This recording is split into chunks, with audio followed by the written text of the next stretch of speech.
Well, hello and welcome to another episode of Auto Buyer's Guide. I'll call this the Novocaine edition because if I start drooling or talking funny, it's because I just had a crown installed.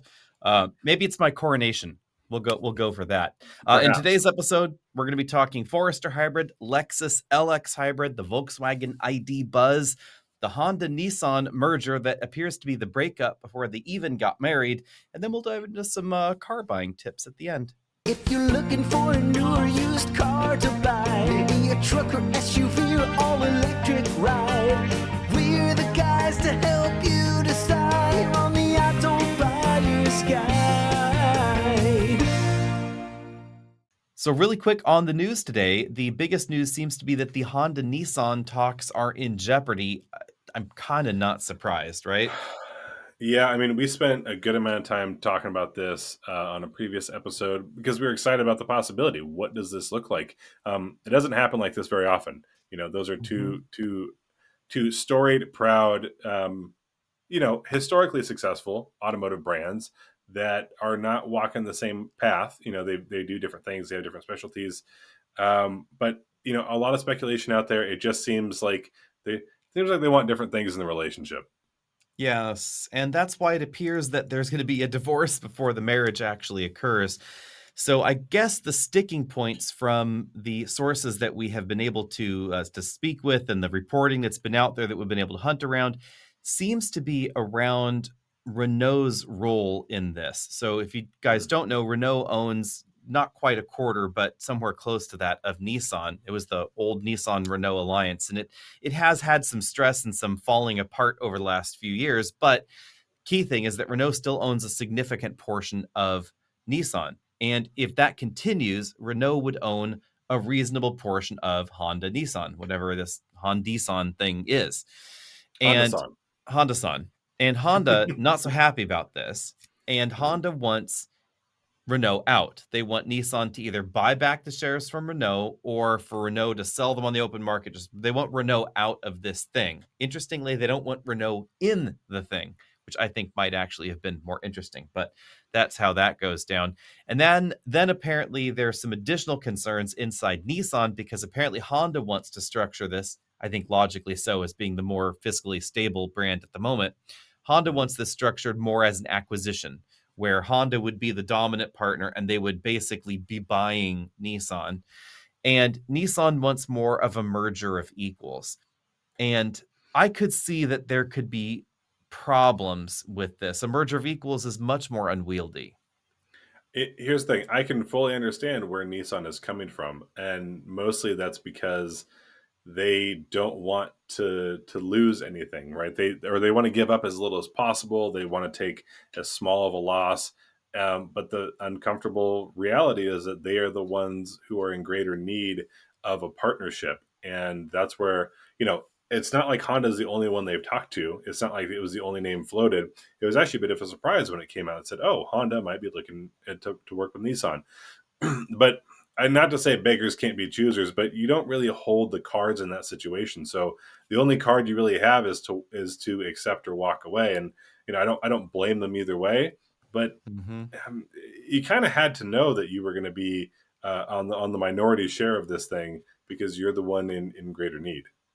The interesting twist appears that sources supposedly inside Nissan are indicating that they would prefer to now look at a company like Foxconn or an American company to be doing the buying, which probably makes sense given their positioning in the market share there. Foxconn's an interesting twist as a tech company. They're the company that builds, for instance, the iPhone. They build a lot of things. Hmm. The interest in being purchased by an American tech company, I don't know if I could quite see that. I'm not quite clear why a Google or an Apple or a similar would want one. I mean, they've all got the money. Larry Ellison could wander out and buy all of Nissan tomorrow. I don't know why he'd want that. Stumble across, yeah. No synergy between Oracle and Nissan, but it's totally possible. Lots Not and yet. lots of money could do it. And I don't know if the tech bros in the Bay Area are waxing poetic about Nissan in the way that maybe a consortium of them would want to band together and, take BMW private or something like that. I could see that being a thing maybe, Yeah, yeah. but I am not seeing that for Nissan. The future, I would I say, mean, is also a little unclear because if we look at recent history, the definite takeover and domination of Chrysler by Mercedes, that went bad, right? It went badly enough that Mercedes saw it and said, we we have erred. And oops. then the next time, it was more, not quite still a merger of equals, but more of a merger of equals. I know some people would argue about this, but Fiat Chrysler, much more of a collaborative thing between the North American side and the Italian side. And Stellantis is like an octopus inverted. So it's got one tentacle and 8 brains going on. I think that's what's going on at Stellantis. There's like every direction at the same time is the answer for Stellantis. All of them. Mhm. That's everything. Before we get too far, Alex, let's look at some of the numbers. So, 5-star reviews are what we talked about. We appreciate everyone who's jumping in on wherever you're listening, leaving 5-star reviews, or if it's the YouTube channel, subscribing to us. We have 11 total 5-star reviews on Spotify, but you aren't able to leave comments. So, we say thank you to those folks listening on the not Apple podcast. That would include myself. We are up to 852 YouTube subscribers. So, that's not just listening, but tuning in to watch us. Thank you all for that. But on our Apple Podcasts, we'll start off with Geft99. Says, great podcast. I find all of Alex's content thorough and informative. My only question is why software-defined vehicles is the hill you're going to die on.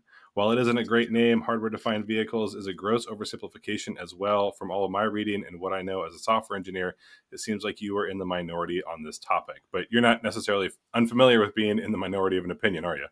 I am going to die on this hill. But you know what? Our next 5-star review, thanks for the 5 stars though. Next 5-star review is all more positive. All the Yeah, so Commenter Raven, titled No Nonsense Automotive News, and that mostly qualifies for us. Says, I've been following the Auto Buyer's Guide while I'm Alex on Autos. Had to look that word up, I'll admit. Reviews since the main viewer, Alex Dykes, was still writing up his thoughts on the truth about cars. No other free source covers the car industry in as much detail and with as much focus on industry trends as this podcast and related YouTube channels. You may wince at the cheesy intro theme song, but if you care about cars, and I guarantee you'll love the rest of the show. Thanks for hanging in there after the intro song. You know, we have to have a bit of whimsy because I don't know if you recall this, but if we go back in the times, our original theme jingle, way back when, was kind of a play on WGBH Boston, if you recall. Well, you weren't alive, but in the 80s and 70s, they had the sort of little building thing. It like this little light ray kind of started and like outlined the WGBH Boston logo. So we were inspired by that one. But this And one I decided think to is mix it up. better here. So great automotive podcast. Alex, Travis are the perfect duo, funny, knowledgeable, and always entertaining. I think we'll just leave it there because that one was long. But yes, thanks guys for all the 5-star reviews because it really does help us grow. Yeah, that And one's from now, Sensio 1976. But before we get too far, Alex, one more number. For those who are listening, our main YouTube channel, Auto Buyer's Guide, has officially hit 1 million subscribers on YouTube. So thank you for all who are here on the podcast, probably from over on that channel. But if you're not and you haven't checked it out, Auto Buyer's Guide, EV's Buyer's Guide, thank you so much. We appreciate it. I've been watching this little counter on my desk. Ooh, there we go. We could barely see it. It finally hit 1 million. I don't know what it does after this though. Because that's it. There's a countdown now. Yeah, actually, because we're over 1 million, but it still only has a few zeros there. Oh well. We are, but I sent you a screenshot. I happened to check our portal, right, where the creator account gets access things, and I hit it right at 1 million subscribers. Got that screenshot, so very exciting. Yep, but thanks to all of you out there, because literally, if 1 million of you weren't here, we wouldn't be here. So that's how that goes down. And I got to apologize because I'm already feeling myself starting to drool over here. Fun fact: I broke my crown on cereal. How sad is that? You definitely feel like an old guy when you're at home just eating breakfast in the morning, and you're like, there's a rock in my cereal, and you realize, oh no, that's part of the tooth. So the big question is, what cereal were you eating? Who's the culprit? it's some, ultra crunchy granola, grain Yeah. thing because, So what old I'm people. so what I'm hearing is health food is dangerous. That's what I got out of this. I'm also hearing that 5-star review last week being retracted because this is now an old man show. I know it Uh, happens. Moving along though, Forester We have cars Hybrid. to talk about. I am shocked, to be honest, to my core, that it has taken Subaru so long to bring us just a regular, honest to goodness hybrid. They've dabbled, in the hmm past hmm with hybrids and plug-in hybrids, but this year we're going to see 2 high volume full hybrids in their lineup with the Forester hybrid and the Crosstrek hybrid. Yeah, I mean, I think as much as I'd love to see an Outback hybrid, also, I think that makes perfect sense. Those are going to be the Pretty big sure number that's coming. units. You said it, not me. But the big thing here is that it's a quality hybrid system because it's from the tried and true, basically parts bin over at Toyota, and it's implemented Mhm. here differently in a way that I think it benefits Subaru. Because one thing we're missing is a little bit of efficiency, but we are sticking with the mechanical all-wheel drive, and that's why a lot of people buy Subarus in the first place. Yes, I'm really happy that Subaru decided to do what they did. And bear in mind, anybody out there that's wondering, uh, Toyota does own a large percentage of Subaru. They're the single largest shareholder of Subaru. I believe they're also the single largest shareholder of Mazda. They own a significant portion of both, but a little bit more of Subaru. About a fifth of Subaru is owned by Toyota. And then there's some other, what's the right phrase here? Other tendrils that other related Mhm. Toyota companies have there. And obviously, they share suppliers and things like that. But this has been really good for Subaru because when it came time to develop hybrids, when it comes time to sourcing a lot of other components around, they can pull on Toyota resources. And of course, that worked well for BZ4X. Sorry, not BZ4X, but BRZ, Toyota Mhm. 86. I Mhm. guess we could say it also worked for Solterra, but that's a thing Yes. for another day. Um, Forester Hybrid, though, this is what's intriguing is that Toyota has a really deep supply chain for the critical components in a hybrid system, the motors, the battery packs, the associated inverters and charge controllers, and all that goes into the software of making a modern hybrid system function really well. Something that not every car company does as well as the others. And Subaru had access to this, but instead of doing what Mazda did, Mazda kind of took the cheapy way out, if I'm totally honest, with CX-50 hybrid. Subaru's got deeper pockets. So instead of simply heaving the system out of the RAV4 and putting it in a competitive vehicle, which is what we see in CX-50, because that and RAV4 definitely compete directly, Yep. Subaru is giving you a reason to choose it over RAV4 that's not the same as CX-50. CX-50, it's just a styling play. You like your Mazda dealer, you like your Mazda, that's the reason there, because Yep. it's the same hybrid system. Whereas with the Subaru, what they did was they took motors from a larger Toyota hybrid. They wouldn't say which one. It's most likely Highlander or Grand Highlander or the Crown, somewhere in that range, Yeah. and they rotated them 90 degrees, stuffed them inside a Subaru transmission housing because Subaru uses longitudinal rather than transverse transmissions. And then they kept the Subaru all-wheel drive system, but then they borrow all the Toyota inverters and a Toyota lithium-ion battery pack and the control systems and the software for blended braking and regen braking and all that, tossed it in a blender and poured it into a Forester. I think it's great. I don't mind that it took a little while. And honestly, I'm going to look at the sales numbers and say it's not like Subaru was losing a lot of customers because of this. I think it's going to make them more competitive. I think it's going to bring them further up the line.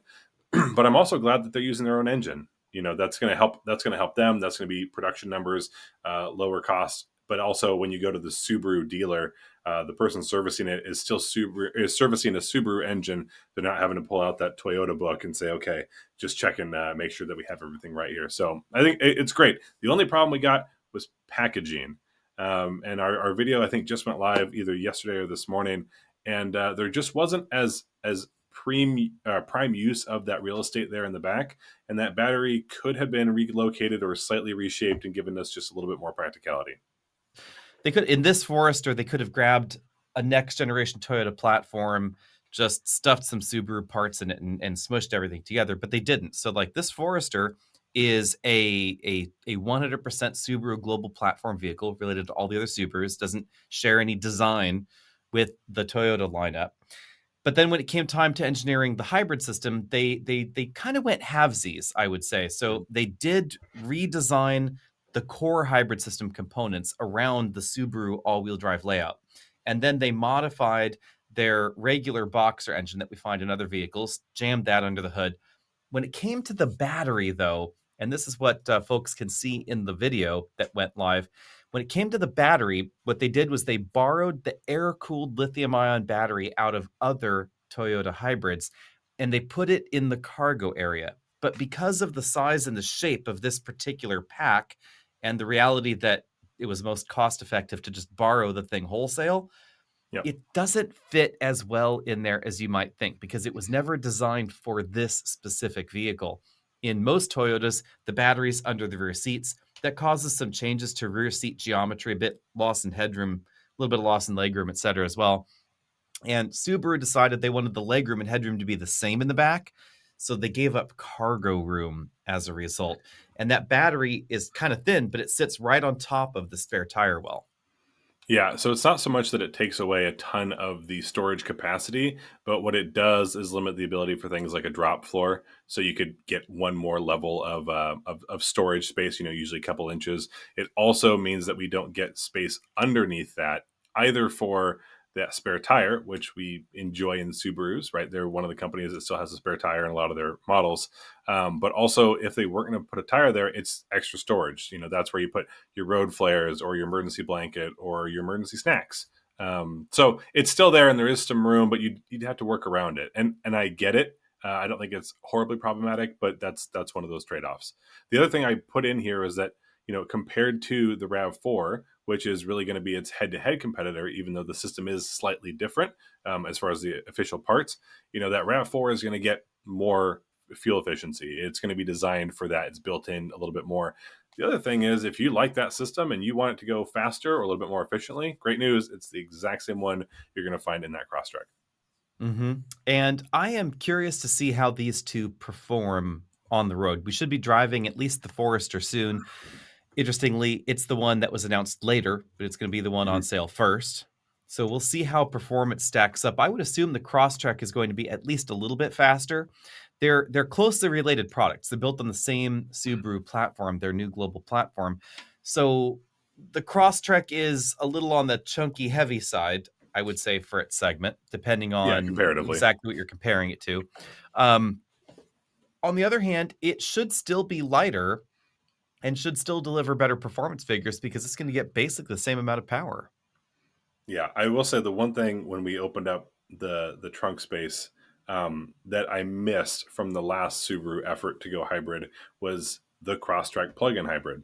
And even though that was not a perfect packaging deal, it was still a plug-in hybrid option. And I do think that's something that not only are a lot of Subaru buyers going to be interested in the hybrid, but a plug-in hybrid as well.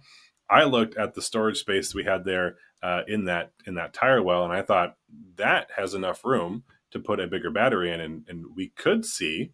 I'm not going to hold my breath, but we could see a redesign of that battery, get a bigger one, and get a plug-in hybrid Forester, and that I think would be a smashing hit. The interesting thing for me, I think, is that when they designed this Forester, it's pretty clear from what we've seen that there were no major structural changes for the hybrid system. Right. And I think that is the one foundational flaw. If I could find one to pick apart, that's what I would love to see changed, maybe in a mid-cycle refresh. Obviously, that's expensive because you'd be redesigning the crash structure of the car, and that's the most expensive part of a vehicle to design. Yep. So under the hood, one of the reasons we find a boxer engine, not a Toyota engine, is because the engine bay was designed for boxers, not for inline engines. So would have been more expensive, would have had to redesign the front crash structure. Ditto on the transmission side. Where I think they could and should have spent a little bit more time is the battery, because if they had redesigned, for instance, that spare tire well, instead of it being round and maybe it was square, maybe they could have packaged the battery completely under the two-stage load floor and then given shoppers the option of maybe some sort of donut spare if they want it. I think it could have been squeaked in there if they'd really tried. Or the battery could have been packaged a little bit higher, so that way a spare tire could have fit in underneath the battery. That I think would have been possible. Yeah. It's a little bit difficult to see in the video, but Travis and I were able to peek under the floor and under the foam divider, etc. And there really is a almost complete spare tire well underneath the battery. So it's a lot of space that just gets wasted, unfortunately. But I think they priced it well. So it's priced between sport and limited trims in the Forester lineup, which should broaden its appeal. Yeah, whenever you build in a new system like this, obviously you're looking for a higher take rate. I think if you follow Toyota, you get a significant increase in take rate when you make everything hybrid. So I don't think Subaru's going to do that tomorrow, but I think the hybrid shopper is here. They're seeing the advantages, and it's good that Subaru's on board. And with two of the top selling models, no less. So great news. The only thing we're missing is that we don't get that in the wilderness, at least not yet. I think the other difference with this hybrid versus Subaru's earlier attempts at hybrid offerings is that they're offering this in the top 4 trims of the Forester. So a significantly broader slice of the Forester lineup. The base version is going to be the premium trim, $36,415. You'll also be able to get this in sport, limited, and touring trims. But that base premium trim, it is a premium over the non-hybrid logically. So you're going to go premium, sport, and then premium hybrid, and then limited, and then sport hybrid price-wise in the lineup. So certainly keep that in mind. For a premium hybrid trim with maybe a few accessories, you could also buy a non-hybrid limited trim. Yeah, but if you're doing a lot of driving around town, it's definitely worthwhile because it gets you significantly more miles per gallon. I think we're looking at almost 9 miles per gallon there in the city rating. That's going to add up pretty quickly. We also don't have performance figures, but I would be shocked if this wasn't the faster 0 to 60 timed vehicle, something we certainly saw with the Crosstrek. And it's likely also going to be the most mechanically reliable because the Toyota hybrid system is so simple. So versus a regular CVT, if you're just not a fan of CVTs, this is not going to drive like the traditional Subaru CVT. It's going to drive more like a Toyota hybrid. And I think that's a really good thing for the Forester. It is. Now, I want to use this as a segue opportunity because if you are one of those folks who is worried about hybrid systems, good news, you can buy a Toyota hybrid system that is designed to work even if the hybrid system completely fails. It's just going to cost you a little bit more than this Forester. And Alex is laughing because we're talking now about that Lexus 700H, which I had to ask because as one of our commenters added, I am newer to this. Alex has seen a lot more of these vehicle reviews and debuts. And I said, Alex, how unusual is it to leave these standard ICE components on when you're doing a hybrid system? Lexus is trying something different. If your hybrid system fails on a 700H, good news, it can essentially disconnect and you can just drive it with the manageable 3.4 liter twin turbo V6. I was surprised about that because they made such a big deal out of this particular configuration. And we do see something similar in the world market Land Cruiser, mind you, because we get the Land Cruiser 350 everywhere practically except North America. Here we have the Lexus LX, and then we have the smaller Land Cruiser 250 that is sold as the Land Cruiser without the 250 in North America, just in case anybody's wondering out there. So yeah, so this approximately $120,000 Lexus SUV gets a relatively minor power bump because it's a fairly low voltage hybrid system, up to 457 horsepower. And in this process, in addition to the pancake motor, because this is not Toyota's traditional eCVT or planetary power split hybrid system, this is a traditional 10-speed auto, clutch, single pancake motor, engine. What Toyota is doing with this system is they basically have the ability to close the clutch permanently and basically run the engine straight through the motor. It can act like the motor is not there, straight through into the torque converter, into the transmission. There are some limitations. This adds additional mechanical complexity, which is why I'm curious about them deciding to do this, because the vehicle has to have a starter motor in addition to the traction motor, which is normally used as a starter motor. It also has to have another battery and some fail-safe mechanisms they're located on the transmission case in order to close that clutch and keep it closed. This appears to be why the system also has limited speed and power output ranges. So it's not like you can have a hybrid system failure, battery failure, whatever may cause the issue, and then drive 90 miles an hour on the highway to wherever. Apparently, there are going to be speed limits that will apply, power output limits will apply. You don't get all the power you would get in a regular LX 600 either, although they weren't overly clear on some of those details. No, I mean, and they said that the limit there is going to be about 60 miles an hour. But as far as I'm concerned, for a failsafe, I mean, we are talking about, in theory, a completely broken system that on any other vehicle would render you stuck. You are now only limited to 60 miles an hour. I do think that's going to be okay for anyone who runs into this situation. Also, I believe they kept the alternator on there as well, just because we're not using that motor unit to create power. But I think it makes sense. I think it's a novel concept, but also we know Toyota hybrids to be incredibly reliable. So the kind of question we ask is, why do this? If you are putting out an incredibly reliable hybrid system, why build in a failsafe? And I don't think we'll see this carry on down to the rest of the lineup. I don't think this is going to be, other systems using the Max system, as Toyota calls it. I don't think Lexus refers to it in that way, but the vehicles using this system, I don't think we're going to see this trickle down. I think it's going to be sort of this Land Cruiser, obviously LX exclusive, that says, hey, no matter what, even though we're going to hang our hat on this, we're still leaving this on there. I think it's fine. And I think for folks who are saying, I want the best of the best, I want the most reliable machine, money can buy, then go ahead and leave it on there. I don't think anyone's going to be upset about it. They're also not worried about the extra cost, because this 700H starts just over $115,000. But great news for folks who are really serious about their land cruising and know that this is the only way to get it here in the US. The Overtrail model is probably the one you're looking for, and that's the least expensive. So that's a win, right? Yeah, I'm casually curious because since they're backup systems, Lexus describes their operation as it does not use them unless there's a problem.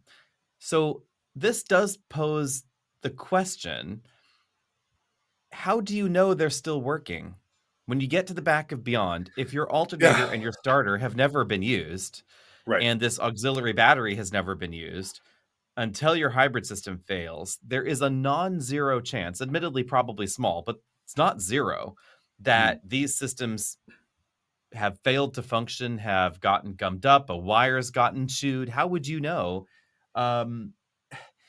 They were not really clear on some answers there. I'm assuming that there are software checks. They told us they'd get back to us. They never did, unfortunately. So part of me is just scratching my head, because yes, you have a redundant system, but your redundant system is only good if it is tested and used and data logged for verification. So if every time you initially power cycled the vehicle, it used the starter, then I'd be okay with that. But that's not what we saw in the LX models we were driving. When you started them, it was very clearly using the traction motor. They just smooth starts, nice and quiet and quick, etc. So definitely not a traditional starter sound. Yeah, and I don't think it's going to be part of the Les Schwab road trip tune-up check, where they'll go ahead and check your tires and check your battery condition. I don't think there's a quick off switch that'll test that. Honestly, it's the same thing I have with my old pickup truck. It's got four-wheel drive, and I don't drive it very often. So my hope is that when I need the four-wheel drive, that it works. But until you engage it and try to use it, which I should not be doing on the road, I'm just hoping that it works. So I'm not saying, and I don't think you are either, that we're worried it won't. But it's an interesting question, because if you are that off-roader and you're sitting on the edge of the trail, right? You pulled off the road, here's the trail, off you go. It would be nice to go ahead and be able to run a systems check and say, all right, we are ready to roll. And this is one of those interesting flaws. That's maybe the wrong word, but just the problems with vehicles with rarely used systems, especially theoretically rarely used critical systems. And a good example of this, I would say, is the yard car that I own, the lovable Grand Cherokee from last episode with wood hanging out the back. That was my mother's Grand Cherokee. So she bought it. It's been in the family its entire life. technically the second owner, always in the family. She bought it in 1999, still runs fine, if everybody's wondering.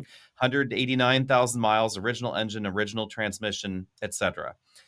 Problem, though, was this is a funny story. Hopefully my mom's not listening. So my mom says, well, I need four-wheel drive because they live on a ranch, sidebar.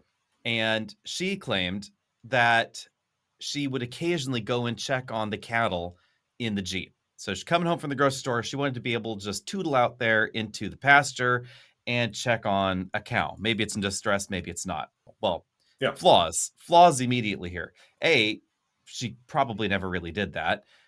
B, guarantee you she was never really going anywhere that needed the four-wheel drive, which became obvious when I got it home and then needed four-wheel drive. At this point, it had 170 something thousand miles on it. It hasn't been driven a lot. It spends a lot of time idling with a chipper on the back, or idling powering a big inverter to power something else. So it's a lot of idling time, but not a lot of actual driving time in its life currently.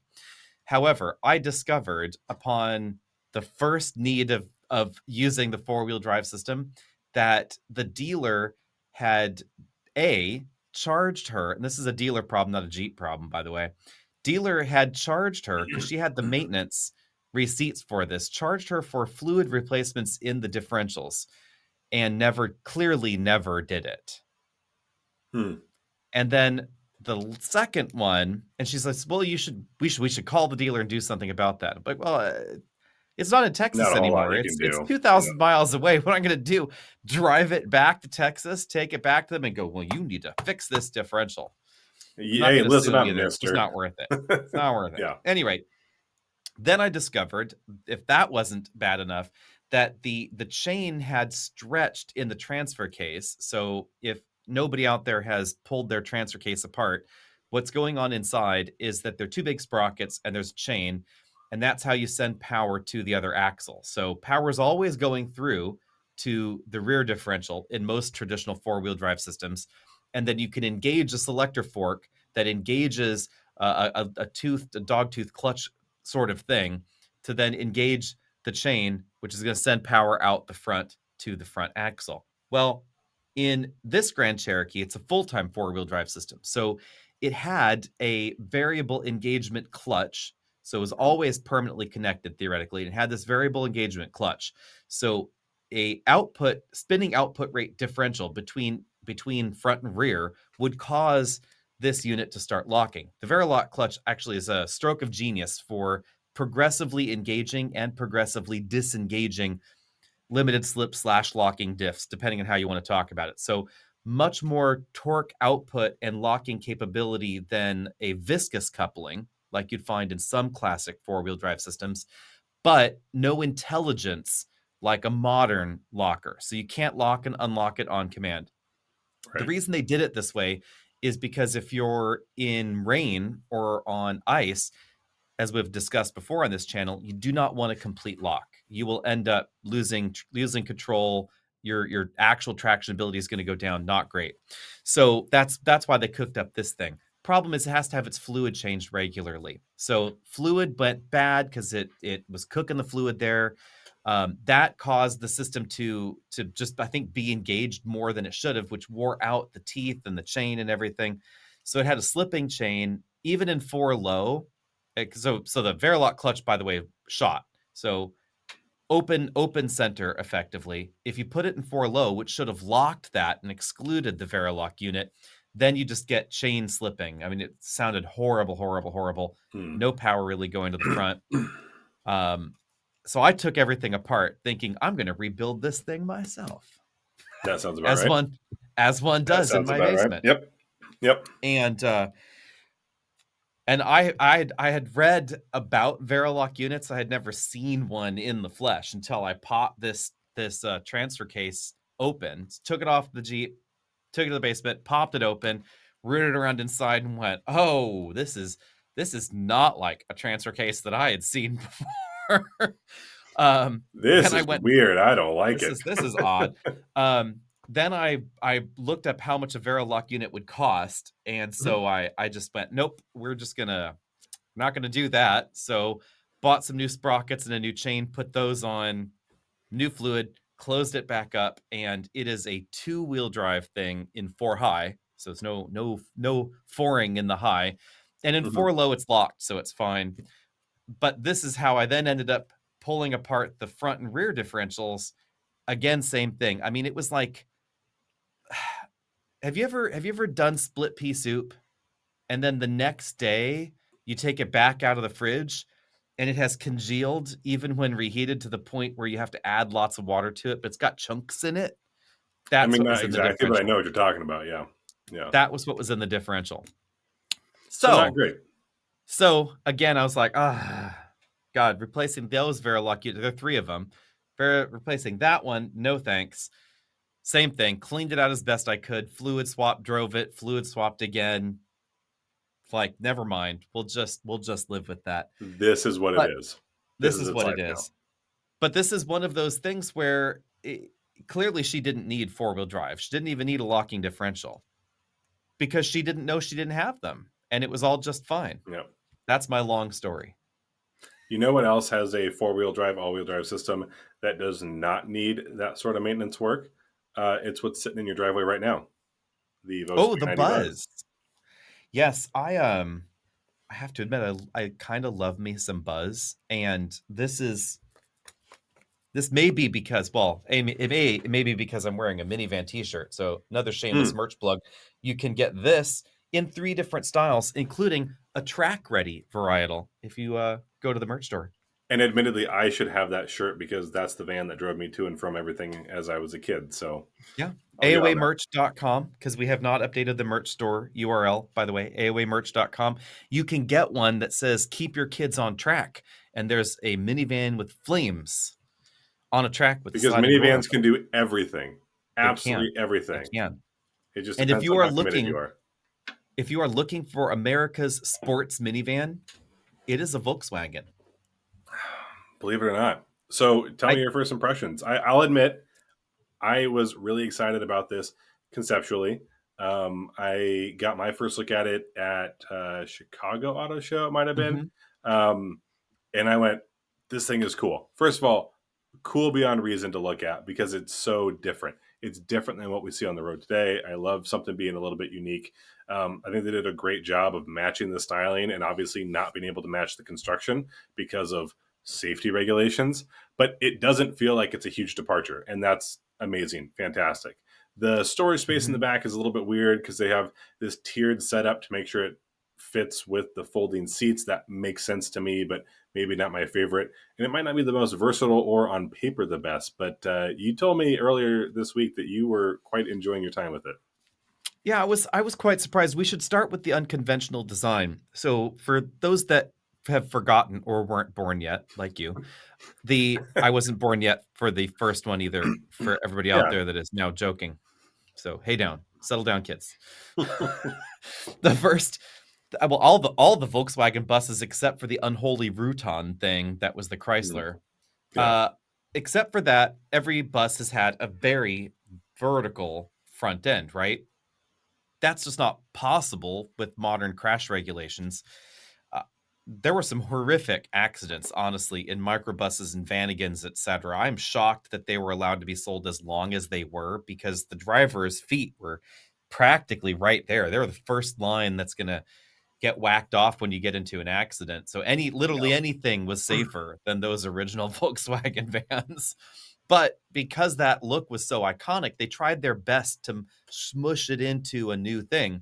So on the outside, you have what looks sort of like about an 18-inch overhang from the base of the windshield to the very front of the vehicle. And that is a little awkward here and there. Then you have kind of a raked windshield, a double A-pillar thing going on, and then the driver sitting inside. From the infotainment screen to the base of the windshield, it is 3 feet.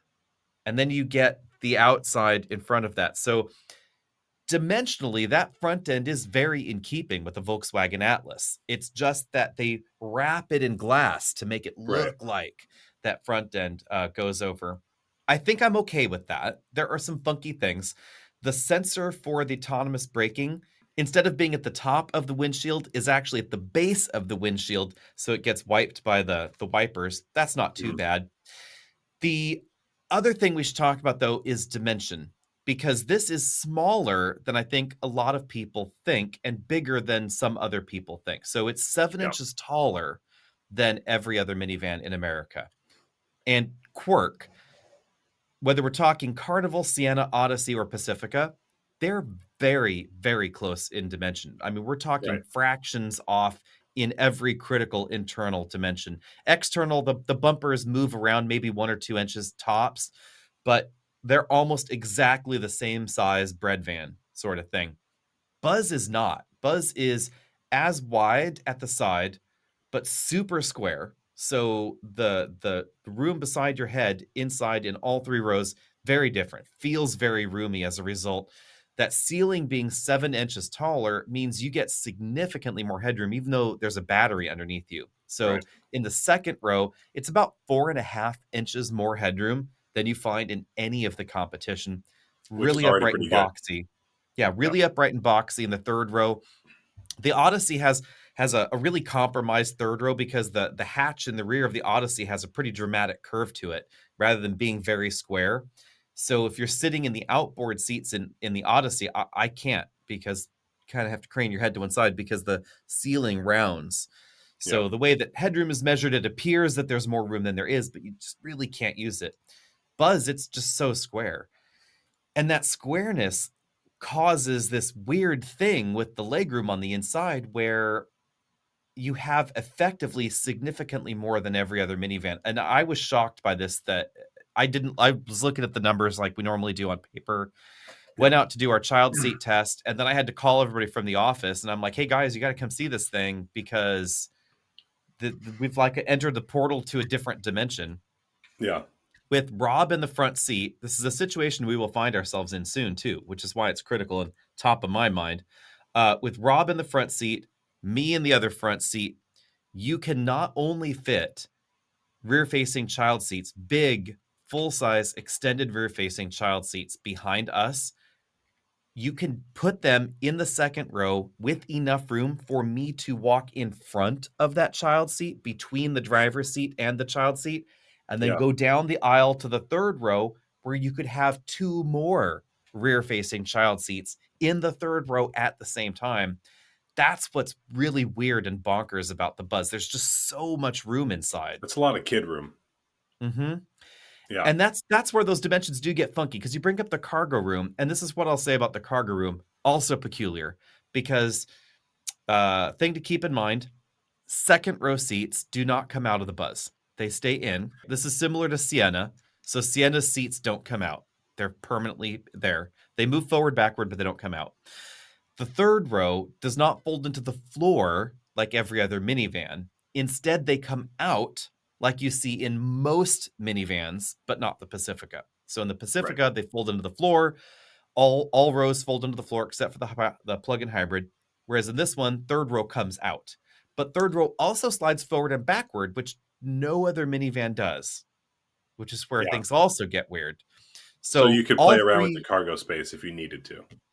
right, and all 3 rows slide. So this means if you were to position the first and second and third rows where to the point where you would have the same amount of legroom, that critical hip to knee dimension legroom, as Odyssey, Sienna, Pacifica, Carnival, if you position them in that position, then you actually have as much cargo room in the back as a Sienna. As long as you remove functionally that little tray thing in the back, right? Yes, that's optional, and that does unscrew. Yeah. Yeah. But that is where I really started scratching my head, because at first, stuffed everything in there. We could only squeeze 3 24-inch roller bags in the cargo area, which is well below the competition. So going over the results, Odyssey, Sienna, and Pacifica can squeeze 6 24-inch roller bags in the back.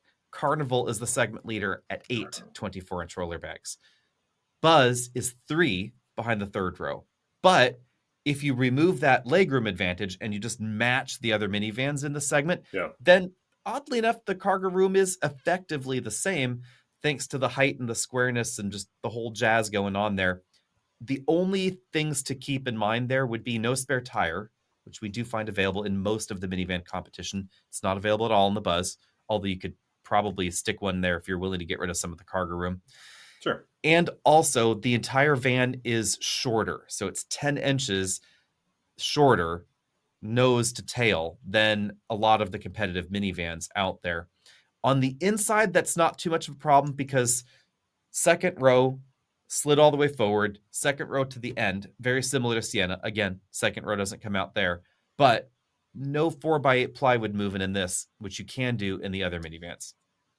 Yeah, I don't think that's going to be the strongest focus for this. I mean, it won't be the most utility vehicle, right? Because that's when you want to remove all the seats. You're really trying to maximize that space.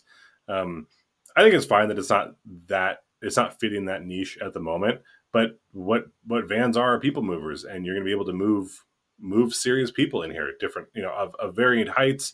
It's not going to be the squished in the back situation. I mean, you'll still have to crawl in the back, but actually, the bigger issue, I think you mentioned it, is that it's a bit of a step up for folks like for you and I that are taller. That's great because that means that we don't have to step up and crouch down as much as we crawl in. I mean, it'll be a little bit simpler, especially I imagine loading kids. As long as you're not incredibly short, that means you're having to do less bending over, which is going to be better for your back. The only thing that it's was missing, fantastic. Yeah, perfect. The only thing it's missing is that pop up, so you can turn it into a camper van. But no Westphalia options here.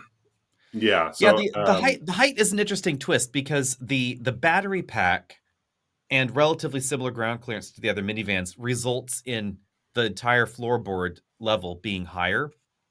But because the roofline is also 7 inches higher, I found for this to be a significant advantage. So in a Pacifica, Odyssey, Sienna, Carnival, we'll just have to say minivans because that's getting way too ridiculously long, right? Not only are the sides not as flush, but the roofline, the way that it tilts in, means that the seats in the second row are actually a little further inboard than Buzz. So in the Buzz, you open the sliding door, the roofline's pretty high, the seat's a little closer to the outboard side, which means getting a kid in and out. Not only is this a more natural lifting height for someone that's about 6 feet tall, so on the dad side of the equation here, for people that are out there thinking about this, statistically speaking, a little on the high side for women, which could be a problem. And this is one of those things that should be addressed. So depending on the dimensions of the family, it could be better or worse depending on you. But if you're a taller family where both of you are tall, Rob's entire family is quite tall, Rob's sister, Rob's mother, etc. Like, it would be great for Rob's sister if this had existed when she had kids in minivans. But it is such a boxy, roomy thing that you also, by the way, going back to the whole sheet goods thing, you can lay all the rows flat. So the third row goes flat, the second row goes flat, they go flat with one another, and you can stick those really big boxy items inside. It's really quite a roomy thing.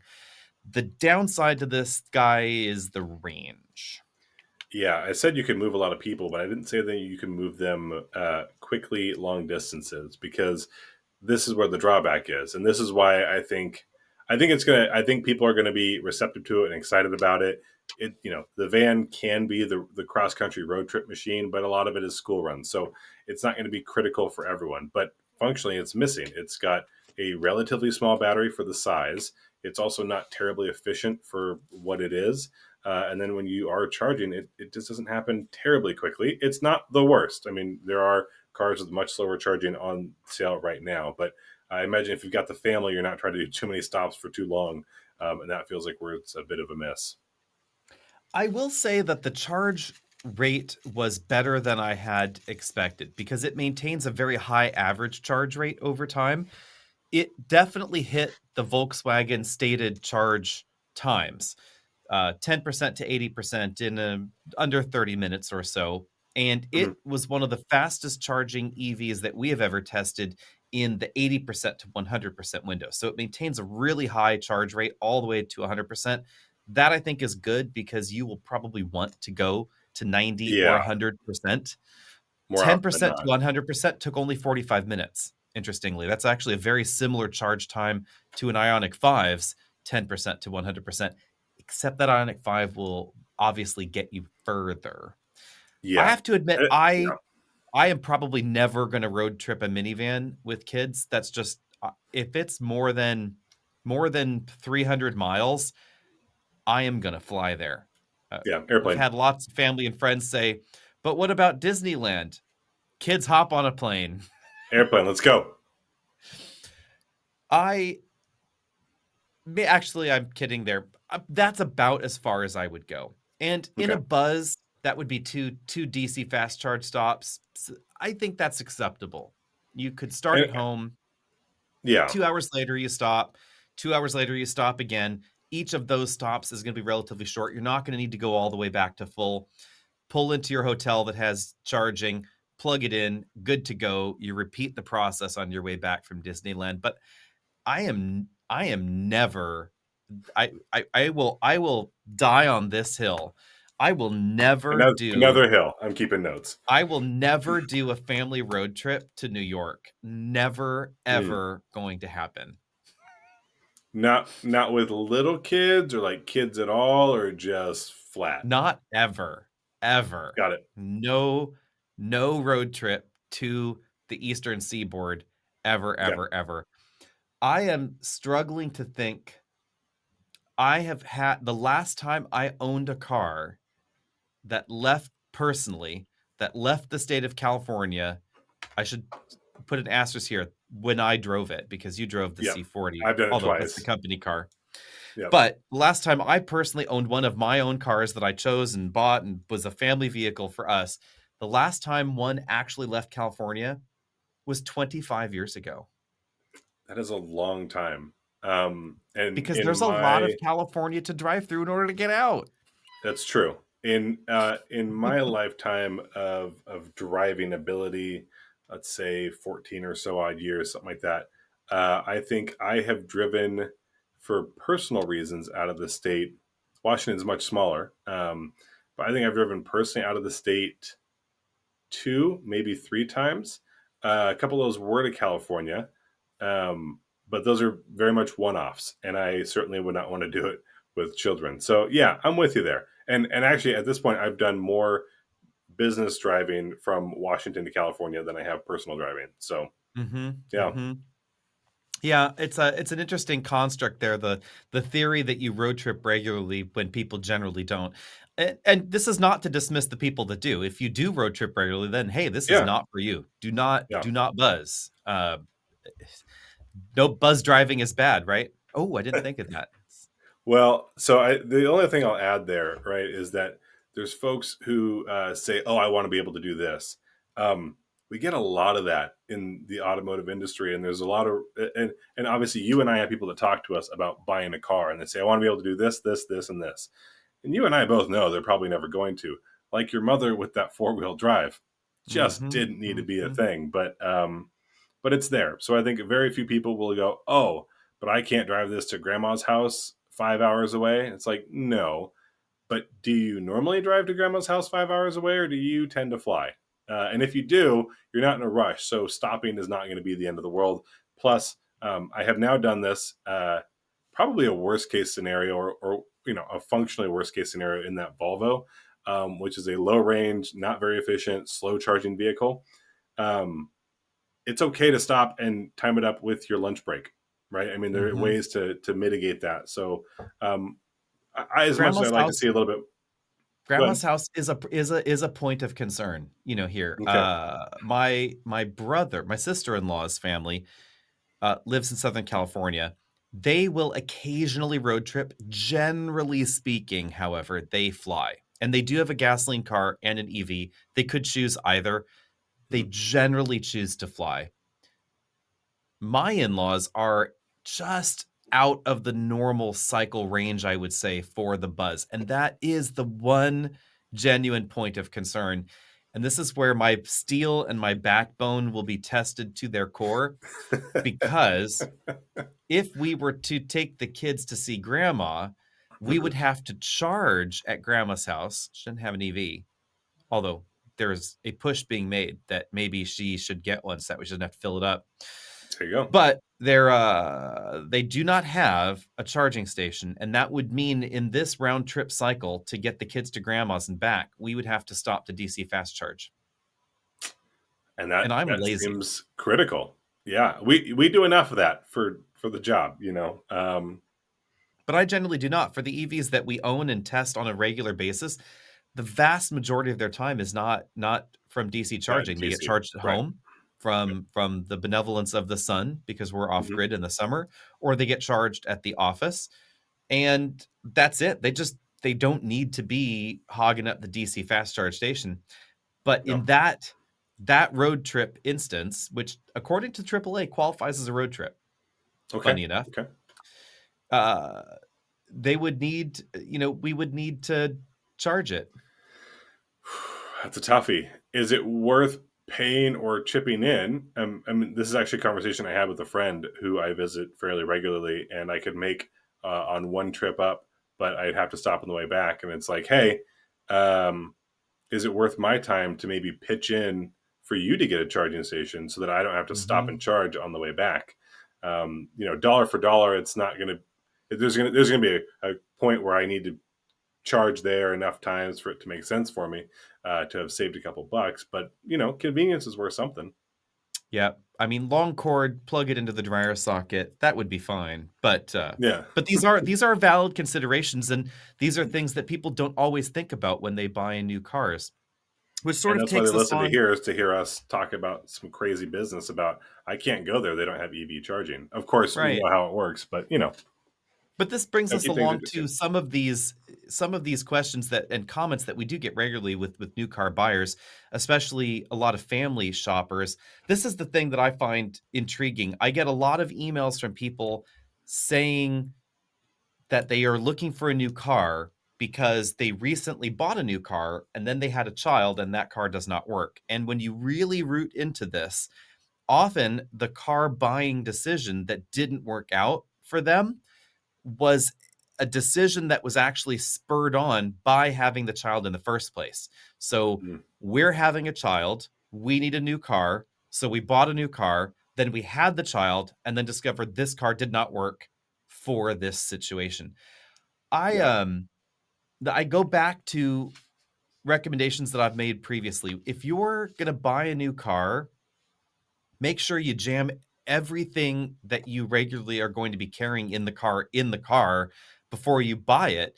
There's no point in just going to the dealer and being scared. I know car buying is this weird process. We don't do it all the time. If we were going to buy a car like you buy a soda or even a cell phone, it would be different because you're probably, if you love Apple phones, like you're going to go to the Apple store and you're going to play with the phone on display and you're going to, oh, do I really want this one?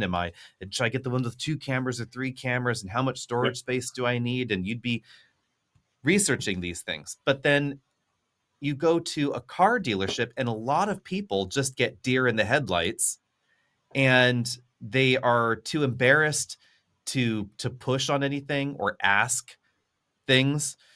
And this is the situation where it's more critical that you do, because in a lot of states there's no cooling off period, so there's no way to Yep. go, oops, I got it home and that didn't work.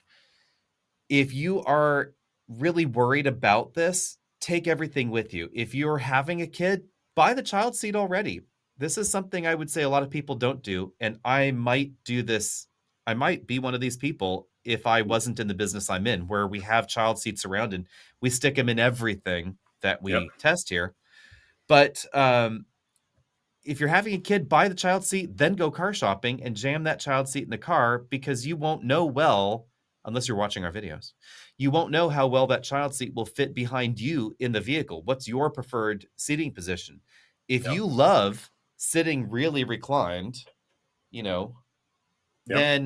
then keep in mind our child seat tests are not going to be an accurate measure. You're going to need to really look for something with even more room or adjust your seating style and seating position. And a lot of folks find themselves a little late down that. See, I'll add for those folks who choose not to have children, but instead have furry companions, same thing. You can bring your pet, probably dog, to the dealership and say, I'd like to throw my dog in the back here and see how they fit. Because the last thing you want to do is say, I need room for this very large dog, and you get home and there isn't. So good things to check on. I will also add, it's okay to have the child with the car you have, drive it around for a while and go, here's what I want to be different.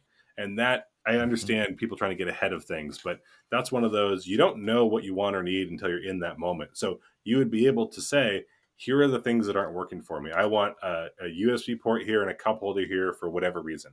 I want to be able to reach into the back over the seat, so I can't, have this layout. Those are things that you can also try. A very quick story. I had somebody ask me about trucks because they were going to buy a boat. And my suggestion was to buy the boat first. And I said, the cool thing about boats is that you can have them delivered to where you live. You don't have to drive them away. I said, figure out what boat you get and then match your truck to the boat. Well, here's what happened. The individual went and bought a Ram 2500 diesel, big truck, lots of power, lots of everything. It already had a lift and big tires, and talking about quite a behemoth. And then bought a boat that couldn't be towed. So this individual now has a giant truck, which is not quite great for commuting, for a boat And that a they giant couldn't even boat. tow. And a giant boat. How big is this boat? I mean, it wasn't. It's not some enormous boat, but it was not designed to be towed on the road. It is. It lives in a slip. That's what it does. So you just bought a truck. You basically just flush money. Is really long and short of it. Is you just flush money, and boats are already expensive. So sometimes it's okay to make do for a while you figure out what it is you want out of the situation, and be realistic about this. Good friend had. This is one of those situations like this. Had a Ford Explorer, body on frame Ford Explorer, back when they had higher towing capabilities, V8 one too. Got a horse, decided she needed a truck because she had the horse. Yeah. And my question was, how fat is this horse? Or did you suddenly decide you're going to help film Budweiser commercials? Because if you got a team of Clydesdales, then yeah, you need a truck. But if your horse and your single horse trailer exceed the towing capability of a body on frame V8 Ford Explorer, your horse is way too fat. It probably should not be alive anymore. Like something shaming. Something is deeply wrong with this curvy horse. We're gonna get called horse shamers over here. I'm just saying, time to call the vet. There's a problem. Maybe it has a tumor. Maybe it's a big tumor. I don't know. Really, you're just worried about people wasting funds on things they don't need, and you said, let's just check the numbers and everything should be fine, right? But I will also say an important component with car buying, and one that I think a lot of advice channels try and just skip over or gloss over, is they'll do the whole like, oh, make it emotionless. It's a business decision. No, like there's a lot of emotion in buying a car because the styling and the brand and everything fits you. So my comment to people is try and be clear-eyed about the process, yes, but don't discount this emotional component, because if you want a truck, then buy a truck because you want a truck. But the whole need a truck and the justification of, well, I need and I want to justify the truck around this way, I think that can cause blind spots, because there's nothing wrong with wanting the truck or wanting to need the truck or whatever this for sure this logic is around you. But you can lead yourself into blind spots by doing this. I must have a truck, this justification. Maybe the right truck for you is not the truck you wanted, and you skipped over other truck options because of this narrow focus and this last minute thing where you weren't really researching a truck based on your lifestyle choice for wanting a truck versus your work need or your towing need or whatever. There are lots of reasons to buy a truck. And maybe you bought the wrong one. Maybe you bought the truck because you like the truck style, but what you really needed was a truck with a bigger back seat, and you bought a cab that was too small, and that's a problem.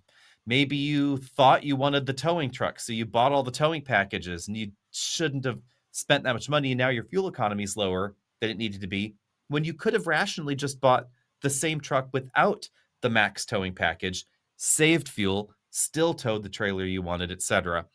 And there's also going to be some payload and other compromises involved in some of these choices. So being more clear-eyed about it and more rational about this combination of desire and need, etc., I think is the most practical advice I could give.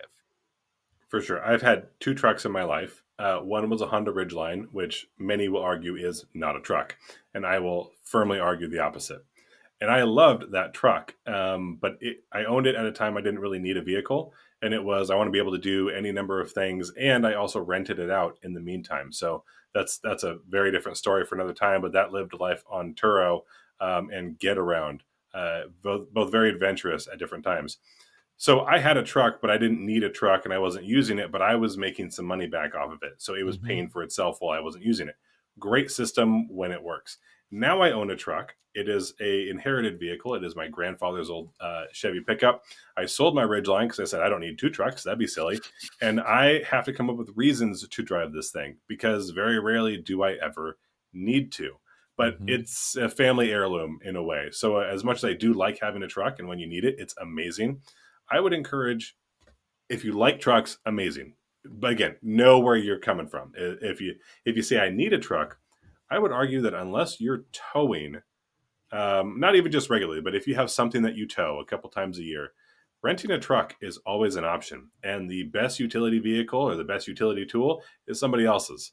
So you're not too worried about this, that, or the other thing. So I live here with my Tesla Model 3, and if I said I need a truck to do a dump run, it's a trip into town, but I could always go ahead and rent a U-Haul or at Lowe's or Home Depot. There's a lot of places these days to rent those vehicles. And same thing for that road trip.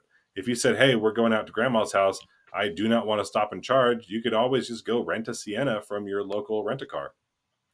And I would argue if you're really debating about cars, this is also a good time to experience some different things, because if you hunt on Turo, you can find pretty much anything out there. People are renting their own everythings there, unless it's a brand new, highly desirable model where you may not be able to find it, or it may not, or maybe completely booked. You should be able to find just about everything. If you're really hunting and you're thinking to yourself, I want to know if I can live with a Civic hybrid versus a Corolla hybrid, rent them both for a few days, check it out. A lot of people tend to back themselves into this emergency thought process where they must buy a car today. Mm-hmm. You can also ask your dealer, can I drive this car for 24 hours? Can I take it home overnight and then bring it back? Honestly, they may not be incredibly stoked on it. They'll say, hey, we need to make sure you don't go over this many miles, et cetera, et cetera. But fine, great. I understand this is your asset. I'm asking to borrow it.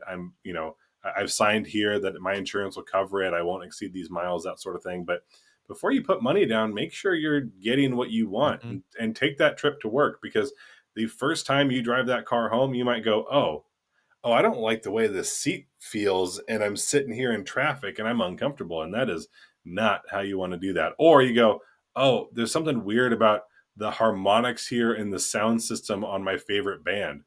Small, silly things, but trust me, those would be quite annoying pretty quickly.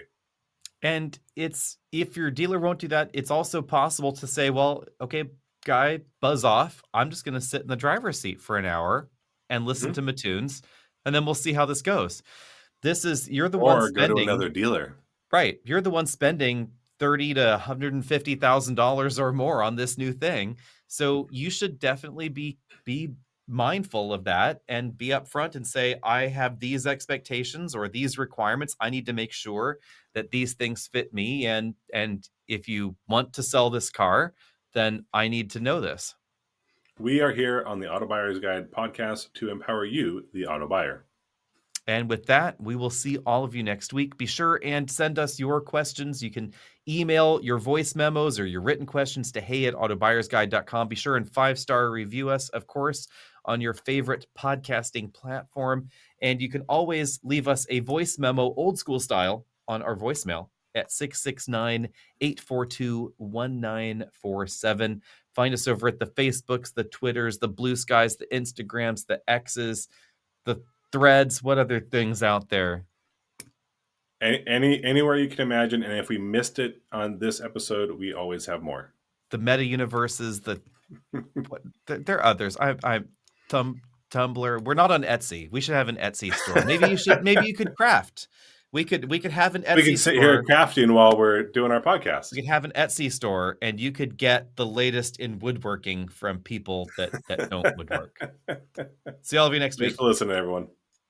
If you're looking for a new or used car to buy, maybe a truck or SUV or all-electric ride, we're the guys to help you decide. Here on the Auto Buyer's Guide. If discussions about donuts in the parking lot is what you came here looking for, well then my friend you're lost. It's 'cause our very human host Alex, we swear he's not a boss. Does he respect the cars a lot? He does perhaps too much, yes probably